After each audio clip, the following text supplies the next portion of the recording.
I think anyone who's known me on the internet for long enough will know that sometimes I try and fix a very basic, small problem and end up making a massive hash of it and causing a much worse situation to happen. And it just seems to happen in the most ridiculous comedic ways. And tonight is no different in that we're putting the kids to bed and it's normal routine stuff. And I get a call into Emily's room from Claire just to let me know that Emily has discovered she can circumvent our whatever we'd done on her phone to stop her going to normal YouTube and keep her on kids' YouTube. Someone had obviously shown her how to get onto YouTube proper. And she'd just been watching YouTube family videos and nothing untoward at all. She was a little bit embarrassed. She hid. And I thought, oh God, what's she been watching? So being an IT nerd, I'm like, yeah, just going to a history, look for it. I say IT nerd, being a parent, being anyone who's used the device before, I just started going through the history just to make sure she was safe. I wasn't worried about if she'd searched for anything a bit embarrassing or if she was hiding. I said, well, don't be embarrassed. I'm not going to judge you. I'm not going to tell you off. I just want to make sure you're safe.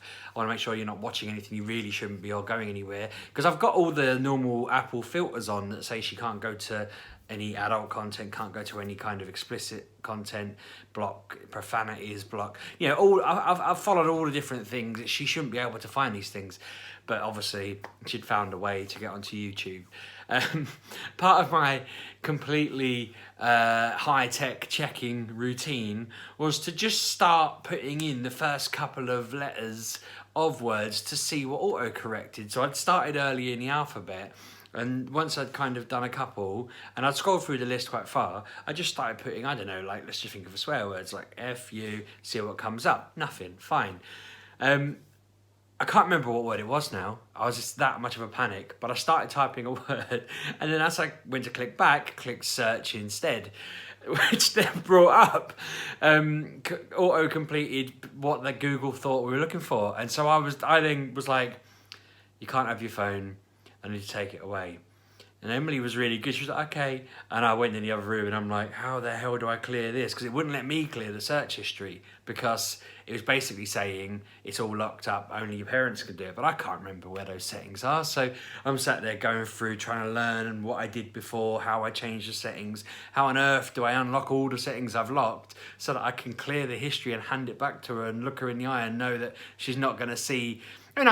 It wasn't anything mental. I hadn't typed in like something completely off the wall. Again, I don't know what it was. Doesn't really matter. But I was just like, Claire's going to look at it and think, why was she searching for that? And then she's going to say she wasn't. And I'm going to have to own up and say I accidentally wrote it while I was fact-checking and verifying.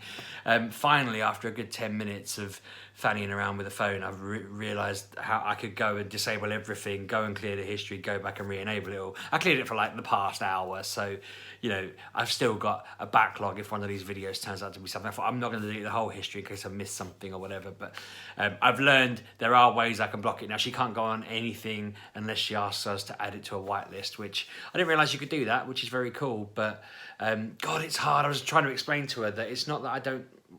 Well, I do trust her, but equally, obviously, I don't. I know what kids are like, and I know what I was like when I was a kid, and I know what my friends were like. I did explain to her, which we have explained before, that it's different for her and for her. It's more different for her than it was for me, but it was very different for me from my parents. My parents never lived in a world where you could just Google person getting shot in head by gun. Whereas when I was 13, my friend just showed me a video of basically war footage and freaked the hell out of me. I couldn't believe they showed me it.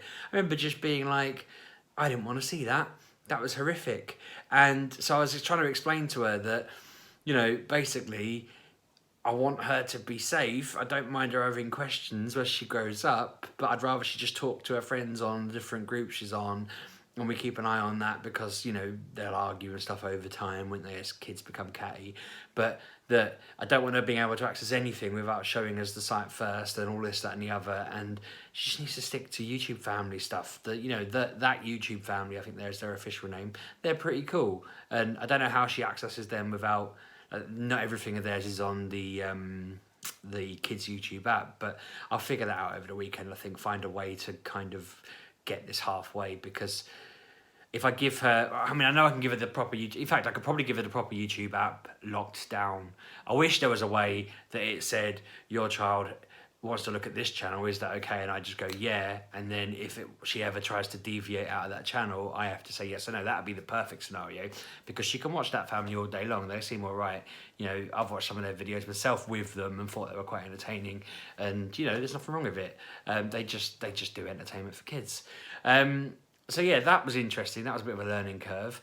We've had we're at the end of the week with Ollie, and he did 3 good days. It was all cool. The ironic issue we've had today is that when his nan went to pick him up, he didn't want to go because he had such a great morning. The feedback was he'd had a great morning, and then all his friends were going off to lunch, and he got really upset and wanted to go to lunch, and ended up getting really upset and angry about that. And we were like, "Oh, we've got a meeting on Monday to talk about what we do." I mentioned the other day about doing the very slow 1 week to 1 day, 2 weeks, 2 days, 3 weeks, 3 days. But actually I realised when we'd get to 5 days, he'd suddenly have a week off.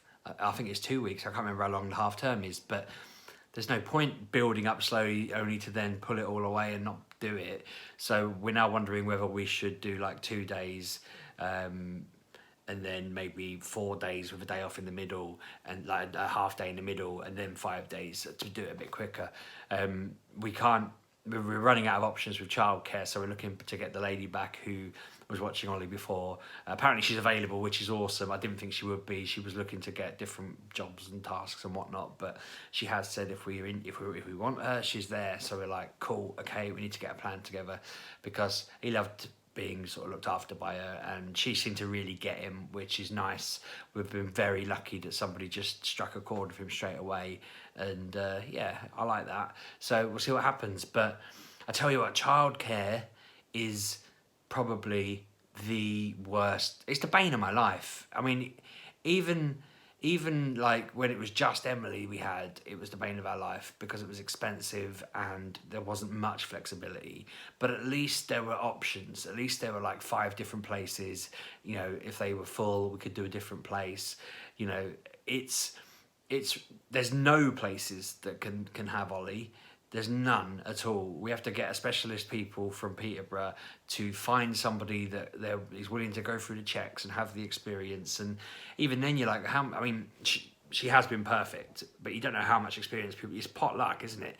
They could have someone who says, yeah, I can do it. I know what I'm doing, and they don't. You know, I've worked in care before, and there's people there, and you think, if you don't like it, why are you here?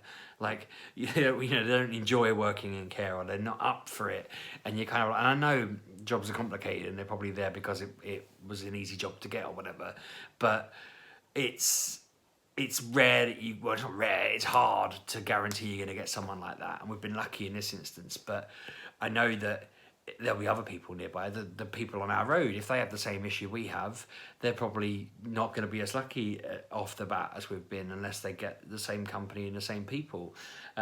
It's ridiculous. I'm now thinking out loud, it's a shame we don't know them that well, so we can't really talk about plans like that, but you know, it's a shame we don't know more people in the area to kind of cooperate with each other.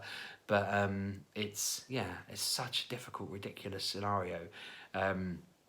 Part of me wonders if there was like a nursery that opened, there probably wouldn't be that much demand for it I mean, I don't know.